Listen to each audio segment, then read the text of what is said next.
ሰርግ ሲታሰብ ያው ወጪ የሚባል ነገር አለ አይደለ? በተለይ በእኛ ሀገር ይታወቃል። በሌሎች ሀገሮች ሊኖሩ ይችላል ታነሳቸዋላችሁ። እኛ ሀገር ግን ለሁለት ከፍዬ ነው የማየው። አንደኛው በጣም ኤክሰስ የሆነ ወጪ የሚጠይቅ አካባቢ ሲወጣ እናያለን። ብዙ ዘመድ አዝማድ ይጠራል።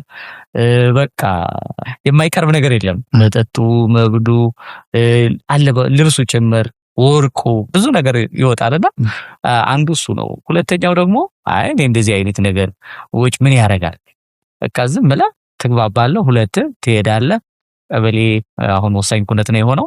እዛ ትሄዳለህ፣ ትፈራረማለህ፣ ትኖራለህ። እናንተ ሰዎች ተጋባችሁ እንዴ? ተጋባን እኮ እዛ ፌስቡክ ላይ ትለጥፋለህ። መጋባትህን ላይክ ተደርጎልህ ትቀጥላለህ ማለት ነው። ይሄ በቤተ ክርስቲያን በተለይ በክርስትና ውስጥ እንዴት መታየት አለበት? የወጭ ጉዳይ እንዴት ነው የሚታየው? ወጭ አላወጣም ብሎ ዝም ብሎ ተጠቃለው የሚኖሩ ሰዎችስ ይሄስ ትክክል ነው ወይ? ከወጭ አኳያ እንዴት እንዲየው? የመጀመሪያው ሐሳብ ጋብቻ ክቡር ነው ተብሏል። ዕብራውያን 13 ላይ ለጋብቻ የሚኖረን አመለካከት እግዚአብሔር በሰጠው ስፍራ ልክ መሆን አለበት። እኔ ምን አስባለሁ፣ ሄኖክ ምን ያስባል፣ ዙሪያ ያሉ ሰዎች ምን ያስባሉ ከማለታችን በፊት እግዚአብሔር ለጋብቻ ምን አይነት ስፍራ ሰጥቶታል የሚለውን ማሰብ ነው። እግዚአብሔር ባከበረው መጠን ነው የምናከብረው ጋብቻን። ዝግጅታችንም በዛ መጠን ነው የሚሆነው። ከሰርጉ ጋር ተያይዞ እንግዲህ የምናነሳቸው ነጥቦች ይኖራሉ። ሰርግ ለምን አስፈለገ? ምንድነው ጥቅሙ የሚለውን ዝም ብሎ ሁለቱን ሰዎች በቃ ምናምን ደግሱ እንብላ እንጠጣ ለማለት አይደለም። የሰርግ ዋና ዓላማው አሉ ምን ዘረዝራቸው በኋላ የሚነሱ እነዛን ግብ ያደረገ እስከመሆኑ ድረስ ለዛ ዕውቅና መስጠት አለባቸው ተጋቢዎች። በእጮኝነት ላይ ያሉ አንድ መማር ካለባቸው ነገሮች መካከል የሰርግ ጥቅም ነው። ለምንድነው ሰርግ ያስፈልገው? መጽሐፍ ቅዱሳዊ ነው ወይ የሚለውን በአግባቡ ሊረዱት ያስፈልጋል። በሌላ ጽንፍ ደግሞ ያልተፈለገና የተጋነነ ወጪ የሚወጣበት ሁኔታ አለ። መቼስ ክርስቲያን በሁሉ ነገር ራሱ መግዛት አለበት። እንግዳና መጻተኞች ነን። ሀገራችን በሰማይ ነን የምንል ሰዎች ነን።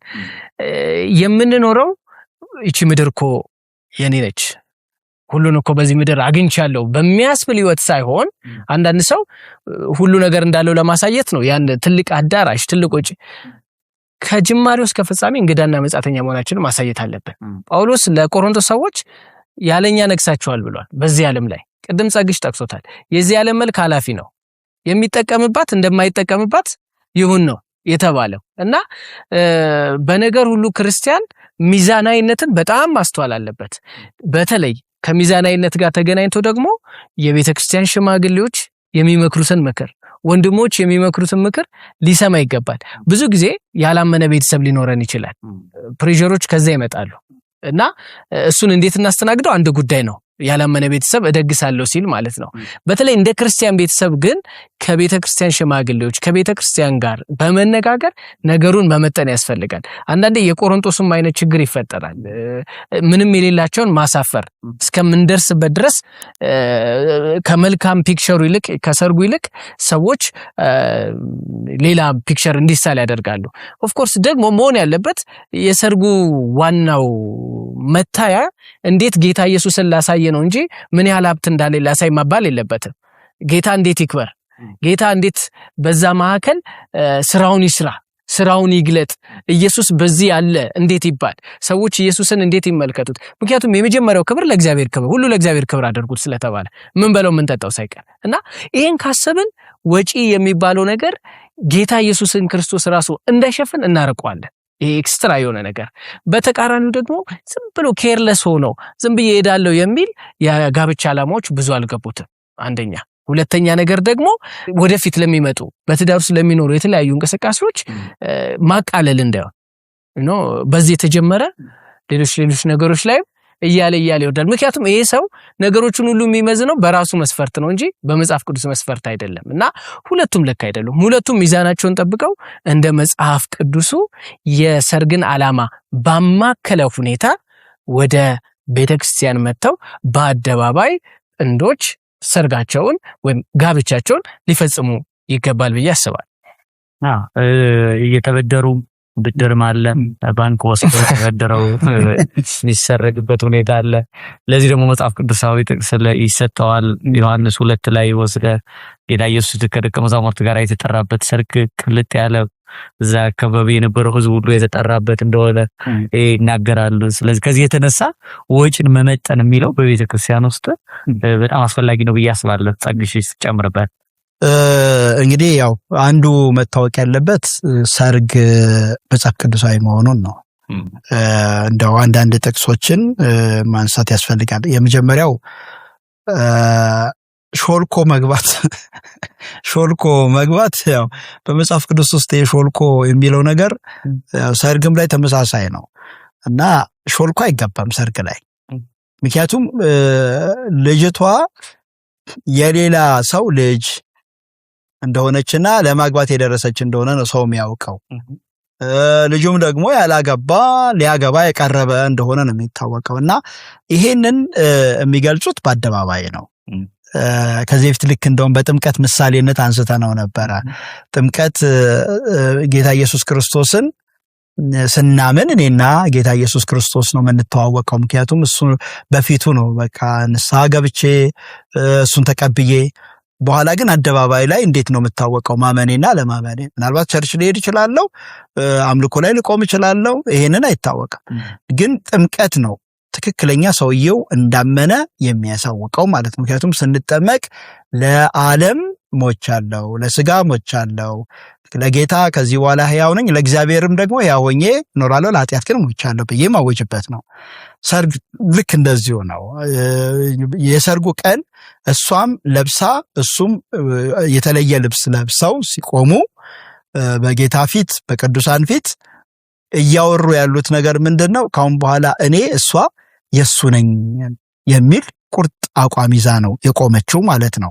በቃ እንደውም ጥሩ ምስክር ለቅድስና ራሱ ከዚህ በኋላ እኔን የሚያስበኝ የሚፈልገኝ ካለ እንዳያስበኝ፣ አሁን እኔ የሱ ነኝ ብላ አደባባይ ላይ ራሱ መቆሟ ድምጽ አለው።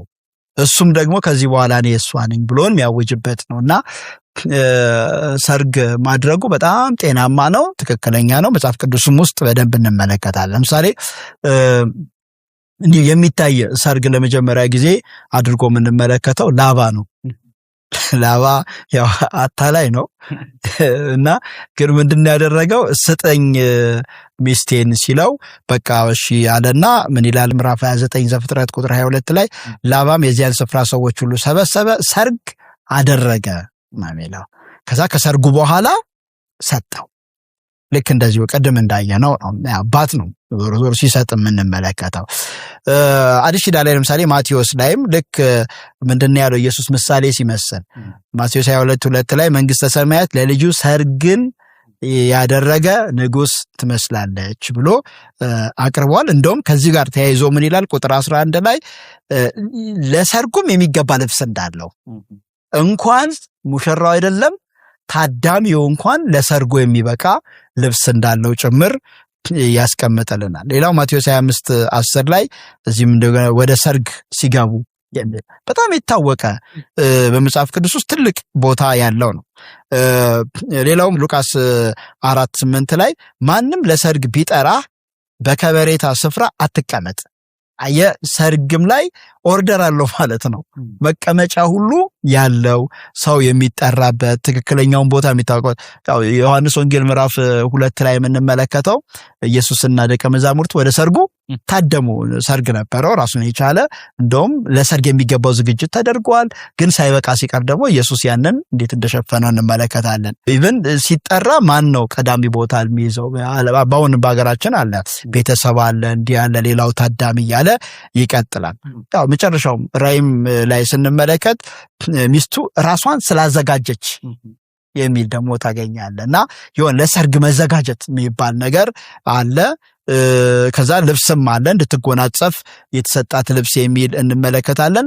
ከዛ ወደ በጉ ሰርግ የተጠሩ ብፁዓን ናቸው። ኢቭን መጠራትም አለ። ዮሐንስ ወንጌል ላይ መጥምቁ ዮሐንስ ሲናገር ምን አለ? ሙሽራይቱ ያለችው እርሱ ሙሽራ ነው፣ ቆሞ የሚሰማው ሚዜው ግን በሙሽራው ድምጽ ደስ ይለዋል። ስለዚህ ሙሽራትና ሙሽሪት አሉ፣ አጃቢዎች ደግሞ አብረው እንዳሉ ልክ እንዲህ በደመቀ ልብስ፣ በአማረ ዝግጅት አብረው የሚታዩበት ሁኔታ እንዳለ እንመለከታለን። ከዛ በኋላ የሰርጉ ስነ ስርዓት ምን ይመስላል የሚለው እንደ አካባቢ ነው የሚወሰነው። ግን በቸርች ውስጥ ያለው ምንድነው የሚሆነው ስንል አሁን በእኛ ሀገር ያለው ሄዶ ወላጆቿ ቤት ይቀበልና ይዟት ይመጣል።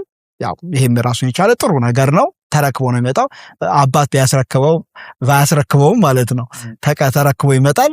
ከዛ በኋላ ይዟት ወደ ጉባኤ ይመጣል። በጉባኤ ይጸለያል፣ መጽሐፍ ቅዱስ ይነበባል። በመጽሐፍ ቅዱስ ውስጥ ያላቸውን ስፍራ ያውቃሉ። ከዛ ስብከት ይሰበካል ለታዳሚው። እነሱ በማስመልከት እግዚአብሔርን እናመሰግናለን።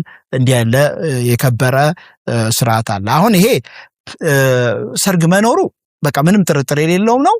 በህዝብም በእግዚአብሔርም ፊት ሚስት አድርጎ ይቀበላታል፣ እሷን ባል አድርጋ ትቀበለዋለች በጌታ ፊትና በሰዎች ፊት። ይሄ የተረጋገጠ እውነት ነው። ይሄንን ለመሻር አይቻልም። ከዚህ ውጪ የሆነ ሾርትከት የሆኑ ነገሮች አግባብነት የላቸውም፣ ድብቅ ናቸው። ግን ብዙ ጊዜ ይሄንን ሰዎች ለምንድን ነው የሚሸሹት? ለምንድን ነው በቃ ዝም ብሎ ተገናኝተው ይጋባሉ ስንል ማህበረሰቡን ያከበደባቸው፣ በጣም ከብዶባቸዋል። ሰርግ በጣም ቀላል ነገር ነው። እኔ አሁን እኛ ጋር የምንመለከታቸው ሰርጎች አሉ፣ በጣም ሲምፕል ናቸው። ዋናው ነገር አሁን የግድ ሰውየው በቃ የሆነ ያህል ምሳ ማዘጋጀት አለበት አይባልም።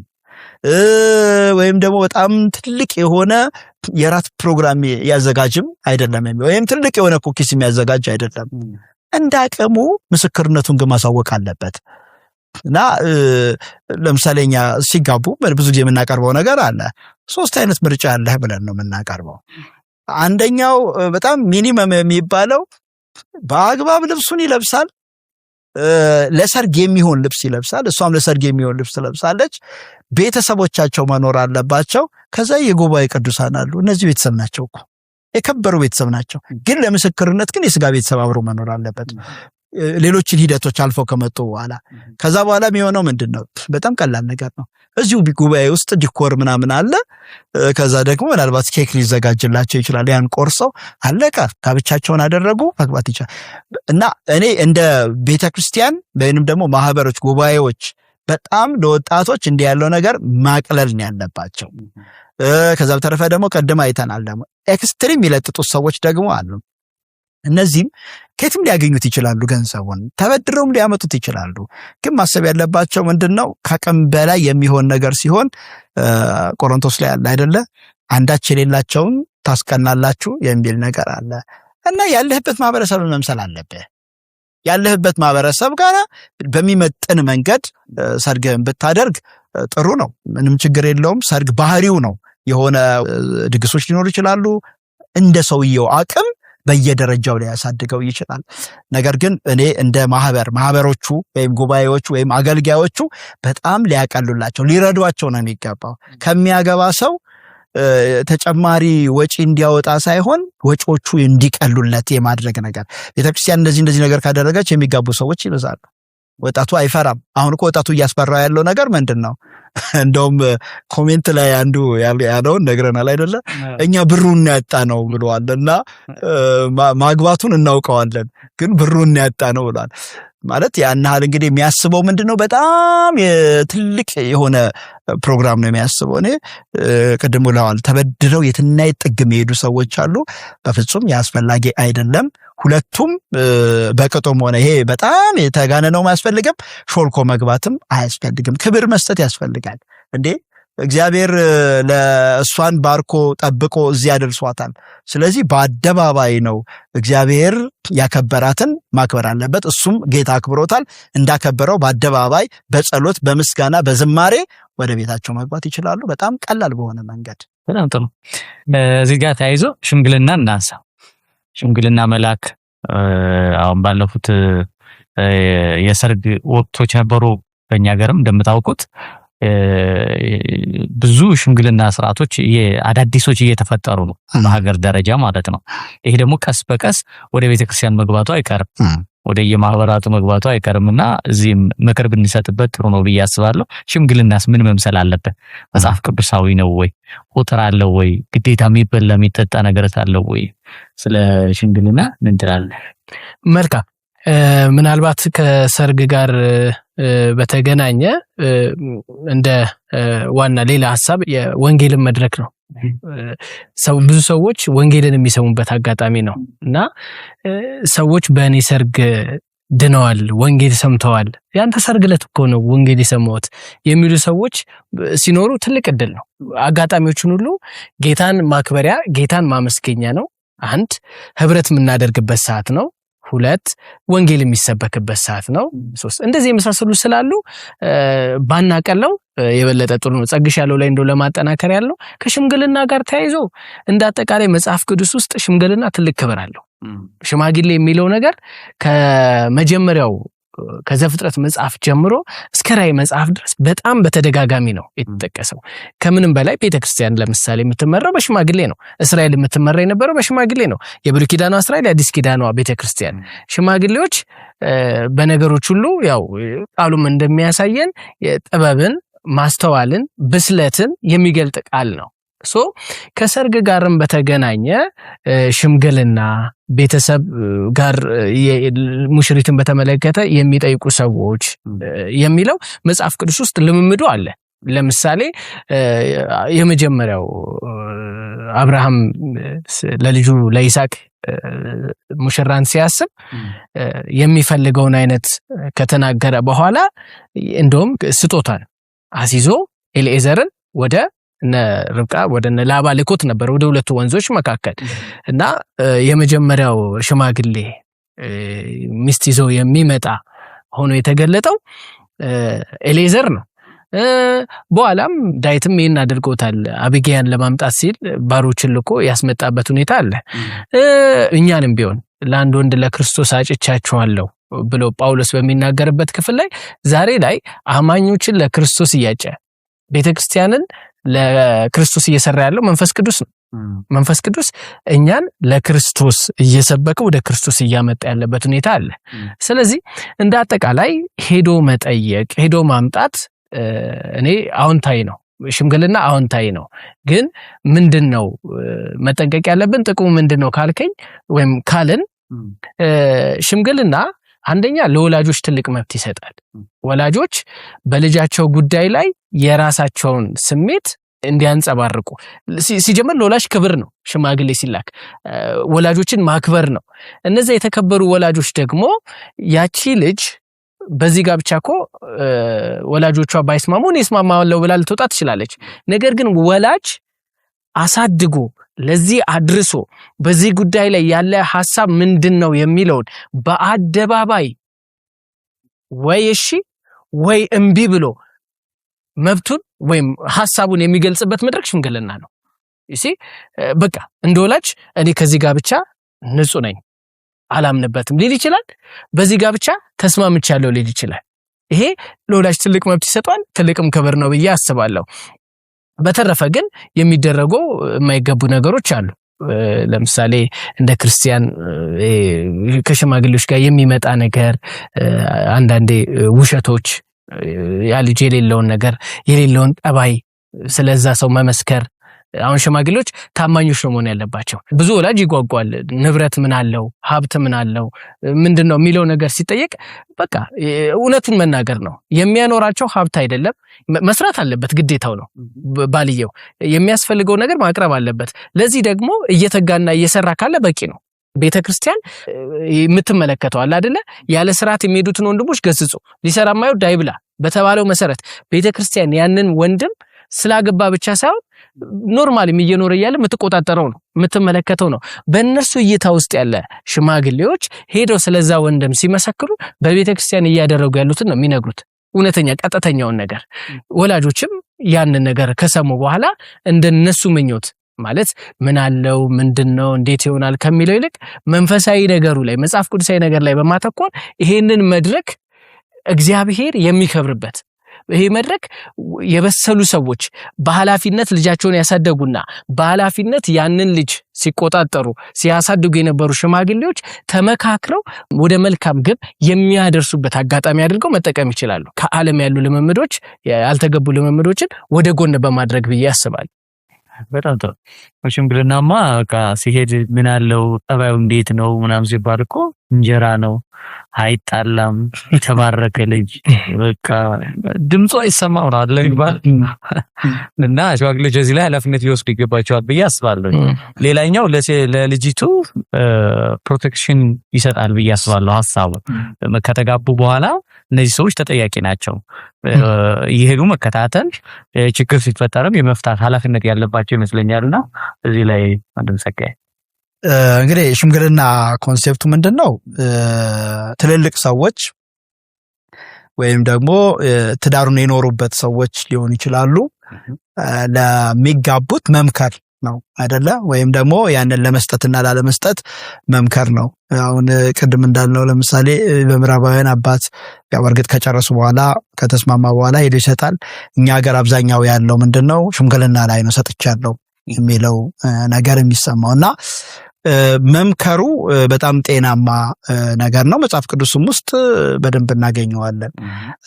እንደውም አንድ ያየሁት ምንድነው ሁለተኛ ነገሥት ምዕራፍ 14:9 ላይ አንድ በአባባል የወጣ እንትን አለ ስለ የእስራኤል ንጉስ ዮአስ የተነገረ ነው። ምንድነው የሊባኖስ ኩርንችት ልጅን ለልጄ ሚስት አድርገህ ስጠው ብሎ ወደ ሊባኖስ ዝግባ ላከ የሚል እና የተወሰደው ከኖርማል የሽምግልናውን ጠባይ ለዛኛው ያው ለመዘበት የተጠቀመበት ሆኖ እንመለከተዋለንና ምንድነው ያለ ነው። ልጅህን ለልጄ የሚለው ነገር ያው በእኛ ሀገርም የቆየ ነገር ነው። ወይም ደግሞ አሁን የምንመለከተው ሁለቱ ራሳቸውን ካወቁ በኋላ ይጨርሱና ወላጆች ጋር የሚቀርብበት ሁኔታ አለ እና ያው የተረጋገጠ ብዙ በህይወት በቀደመው ባህል አብዛኛው እንዲህ አይነት ነገር አለ። ቀደም ብሎ ራስ ገልጾታል። ኤሌዘርን ማየት እንችላለን። ቀጥታ ሽማግሌ ሆኖ ነው የተላከው፣ ወክሎ ነው የተላከው። ያዕቆብና ራሔልን ካየን ልክ ተመሳሳይ ነገር ነው። በእርግጥ ራሱ ያዕቆብ ሄዶ ጉዳዩን ያቀረበ እንጂ ያንኑ እንዲፈቅድለት ወደሱ ያቀረበበት ሁኔታ አለ። የሶምሶን ለወላጆቹ ጠይቋል አይደለ? አጋቡኝ ብሎ ወላጅ እንዴት ጣልቃ በጉዳዩ ላይ ሊገባ እንደሚችል እንመለከታለን። የመጀመሪያው አዳም ከማግባቱ በፊት ራሱ የሥላሴ ምክር እንመለከታለን አይደለ? ያስፈልገዋል። ብዙ ጊዜ እነዚህ በአባቶች ቀድመው ምን ይላሉ? በቃ ልጅ ልክ እድሜው ሲደርስ እነሱ ናቸው እንደውም ፑሽ የሚያደርጉት የሚገፉት፣ የሚያመቻቹት፣ ከዛ ሄደው ሴቷ ጋር የሚጠይቁለት እንዲህ አይነት ነገሮች በጣም በስፋት እንመለከታለን። እንደውም ኦሪት ዘዳግም ላይ ወይም ብዙ መጽሐፎች ላይ ስንመለከት ልጅን አትስጥ ደግሞ የሱንም ሴት ልጅ አትውሰድ አይደለ? አትስጥ አትውሰድ የሚሉ በጣም እንመለከታለን። ስለዚህ ፈቃጅነት ላይ የአባት እንደሆነ እንመለከታለን። ወይም ደግሞ መውሰድ ላይ ለወንድ ልጁ ደግሞ ሴት ልጅ ከዚያ መውሰድ ደግሞ የአባት ፈቃድ እንዳለ እንመለከታለን። ይሄ በይበልጥ ያመኑ ወላጆች ከሆኑ በጣም ቢከበር ጥሩ ነው ብዬ አስባለሁ። እርግጥ ነው ምርጫው የነሱ ሊሆን ይችላል፣ የራሳቸው የወጣቶቹ ሊሆን ይችላል።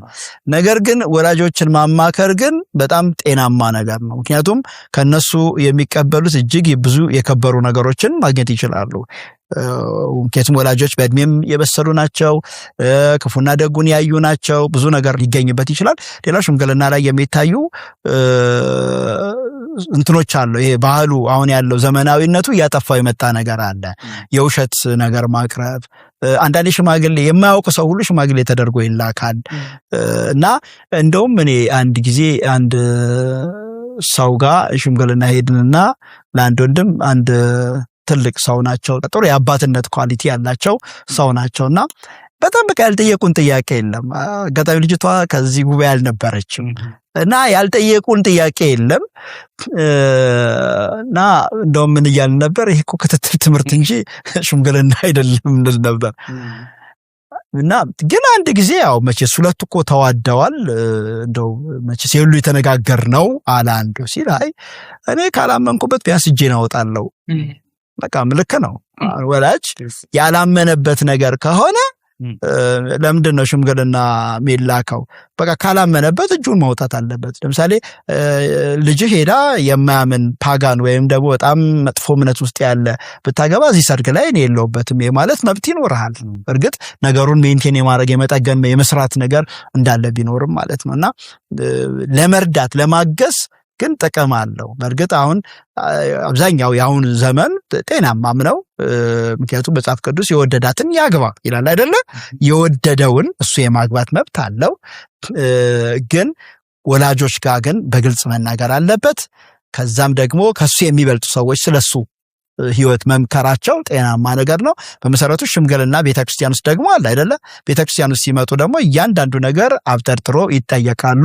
ሰውየው ባግራውንድ ችግር እንደሌለበት ጀምረው ያልተቋጨ ነገር እንዳላቸው። አንዳንድ እኮ እዚህ ጋር ትጠየቅና እሱን እሺ ሳትለው እዚህ ጋር ደግሞ እሺ ብላ ልትመጣ ትችላለች። ወይንም ከአንደኛው ጋር እጮኝነት ጀምራ ሌላኛውን ደግሞ ልትጋባ ትመጣች። እንዲህ አይነት ነገር ካለ ቤተክርስቲያን ከዚህ እጇን ማውጣት አለባት ብዬ አስባለሁ።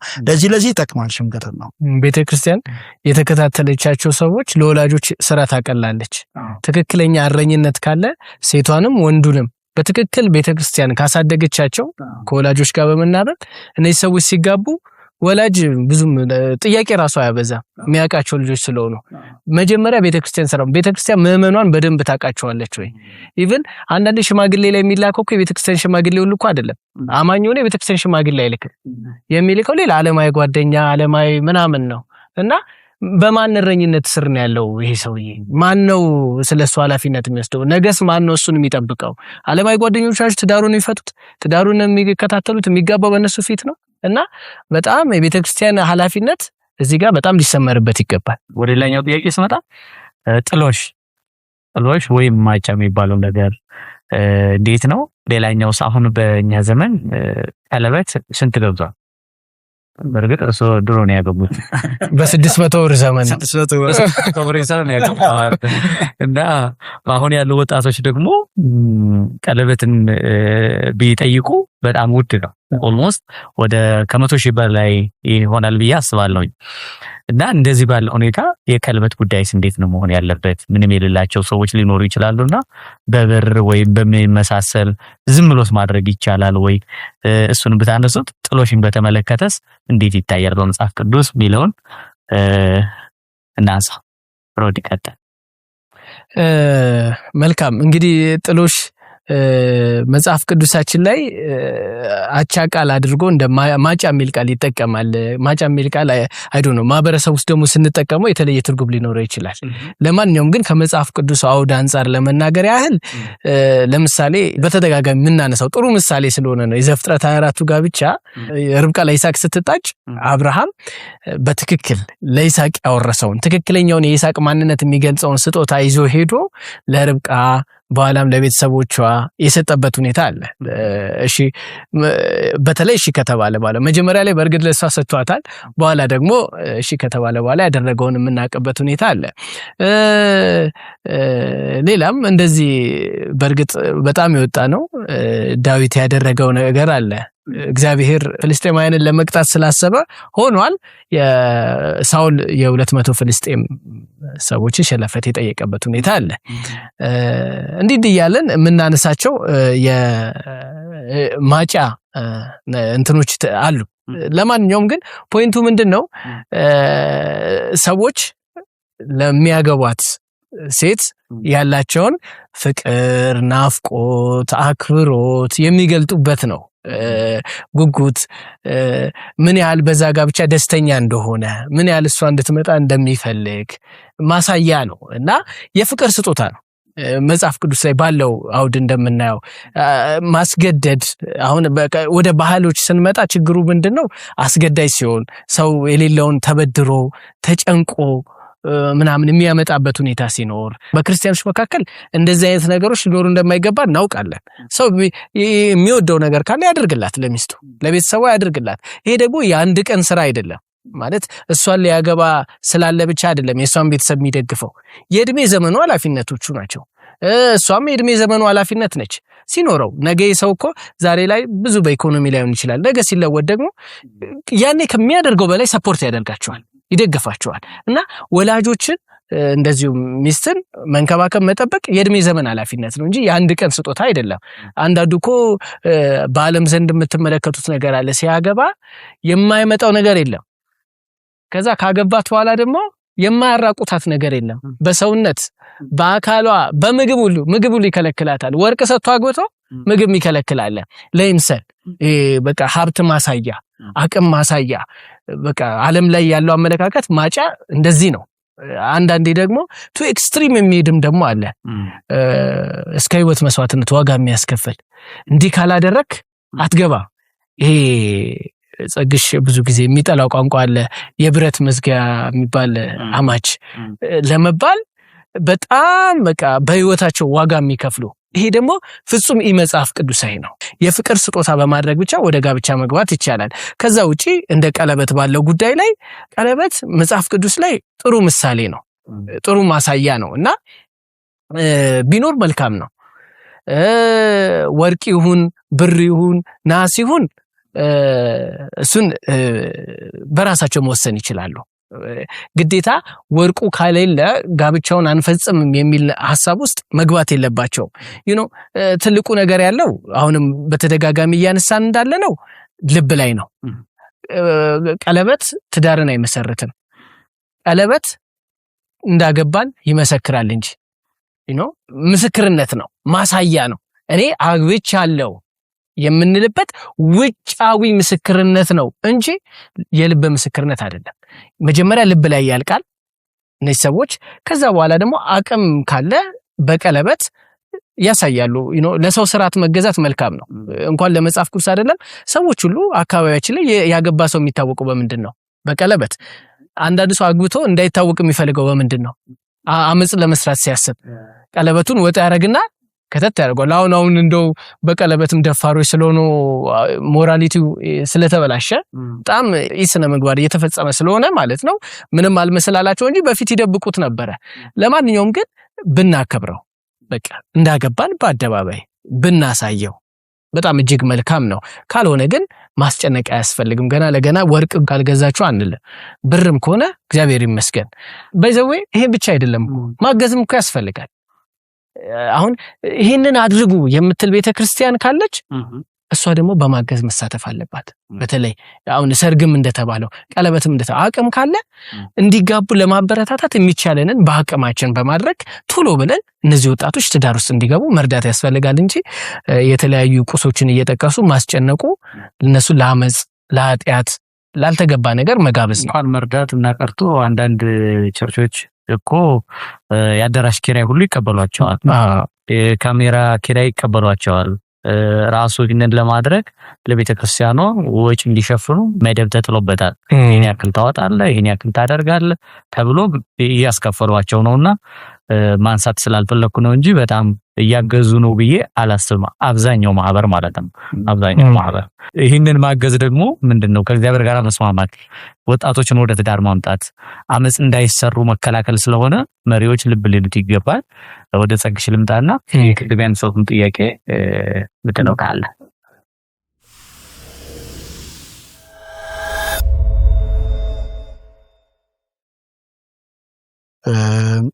ታዋቂ ነው መጽሐፍ ቅዱስ ላይ ቅድም ቀርቧል። እኔም አንድ ሁለት ጥቅስ ልጨምርና ዘፍጥረት 34:12 ላይ ኤሞር እና ያዕቆብ ቤት መጥቶ የተናገረው ነገር ምንድነው?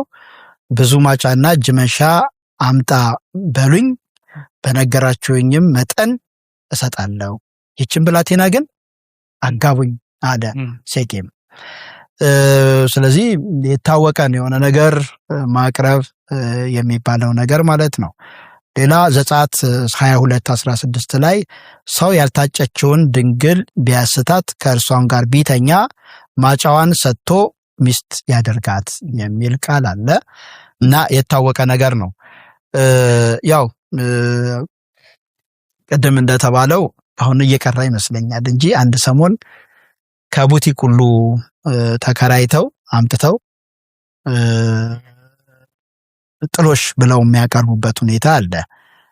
ከዛ ነገ ወደ ቡቲክ ይመለሳል እና እንዲህ አይነት ጉራ ውስጥ መግባት አያስፈልግም።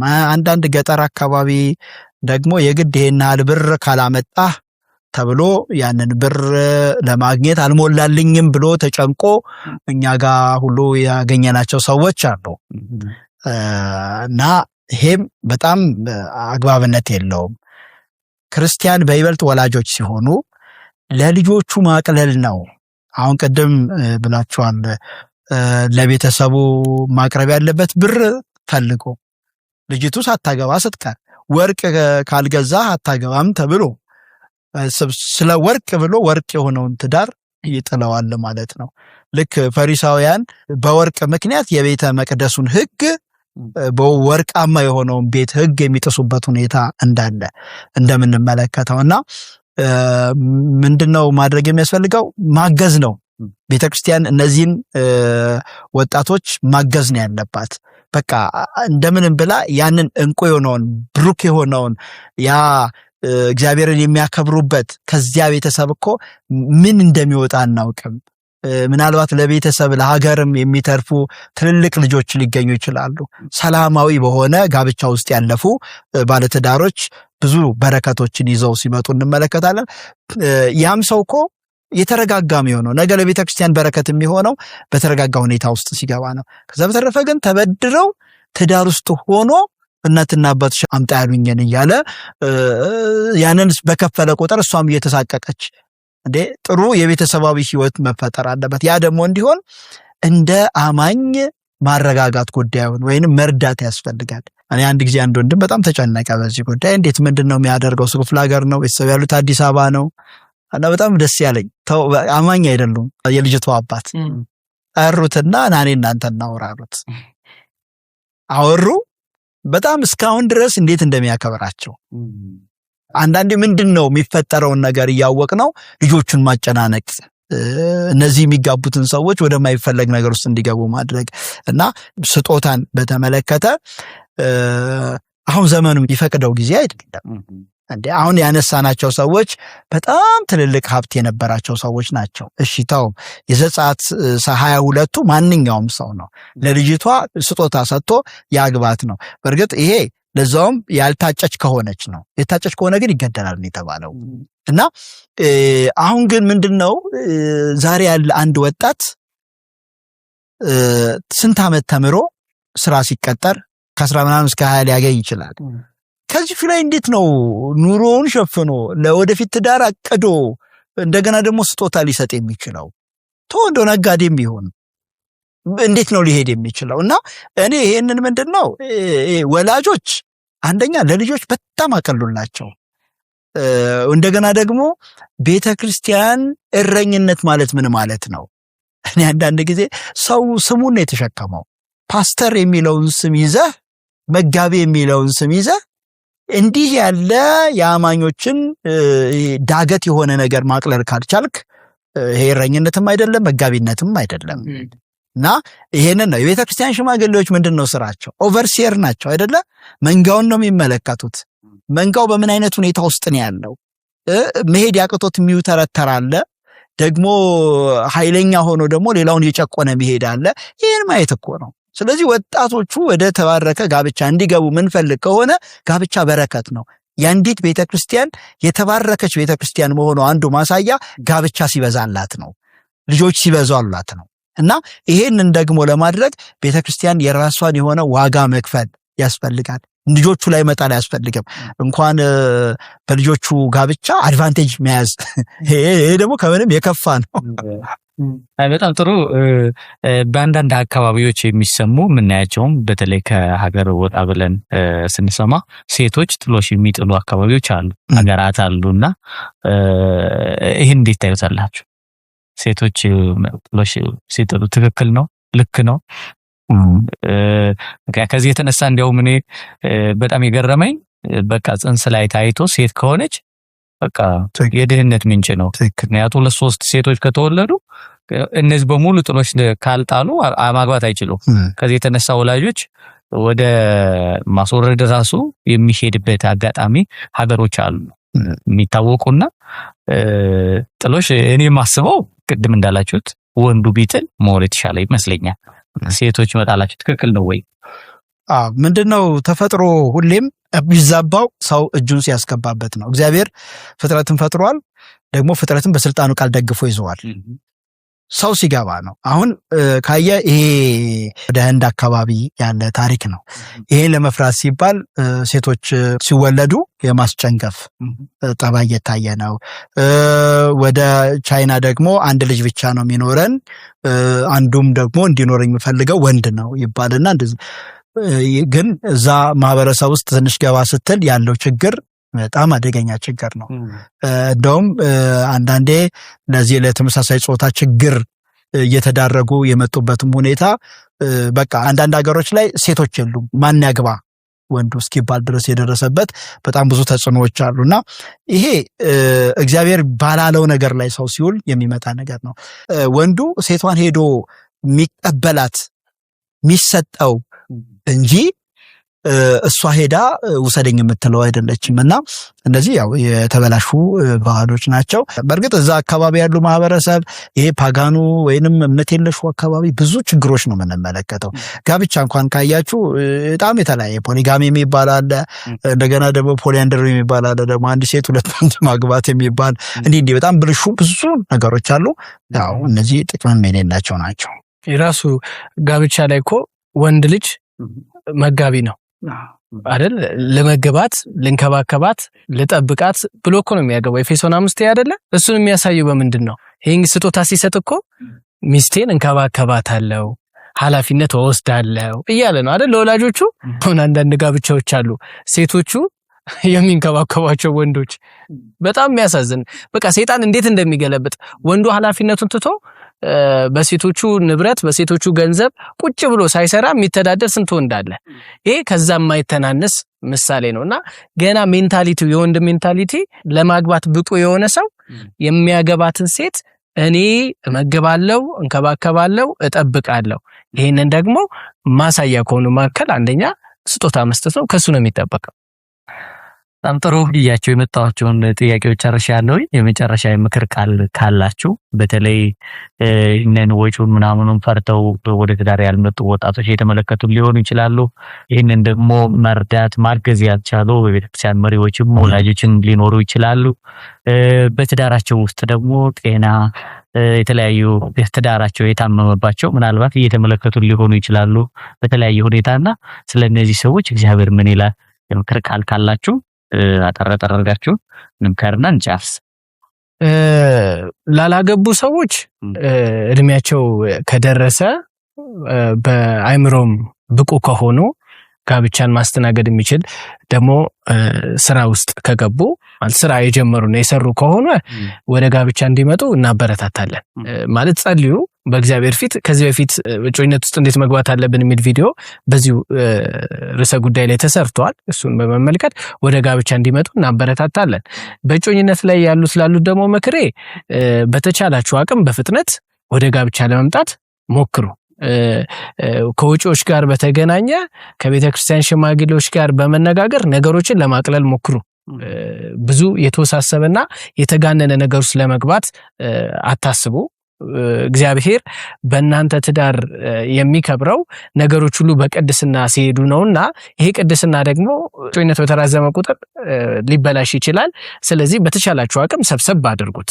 የቤተክርስቲያን ሽማግሌዎችም አሁንም በትህትና በፍቅር የምንጠይቃቸው እባካችሁ ለሚጋቡ ሰዎች ነገሮችን ለማቅለል እንስራ፣ አብረን እናግዛቸው፣ በተቻለን አቅም ወደ ትዳር እንዲገቡ እናፋጥናቸው እንጂ ቀንበር እየጫነን እንዳናከብድባቸው። ጴጥሮስ የተናገረው ነገር እኛ ላይም እንዳይመጣብን።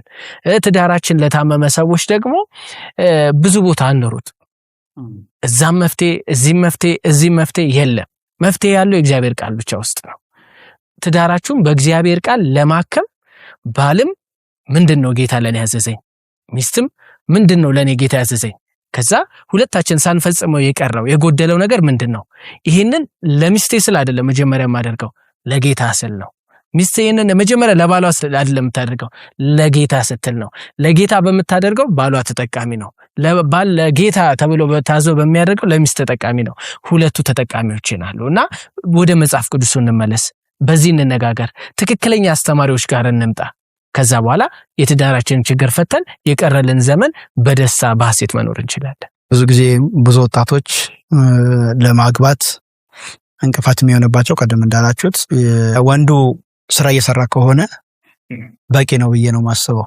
እየሰራ ከሆነ ያቱም መጽሐፍ ቅዱስም አንድ ወንድ ሙሉ ማንነት ላይ ደረሰ የሚባለው ቤተሰቡን ለመንከባከብ ራሱ መስራት ሲጀምር ነው። የቤተ ክርስቲያን በመሰረቱ ወንድም የማይሰራ ከሆነ ያለ ስርዓት ነው የሚሄደው ነው የተባለው።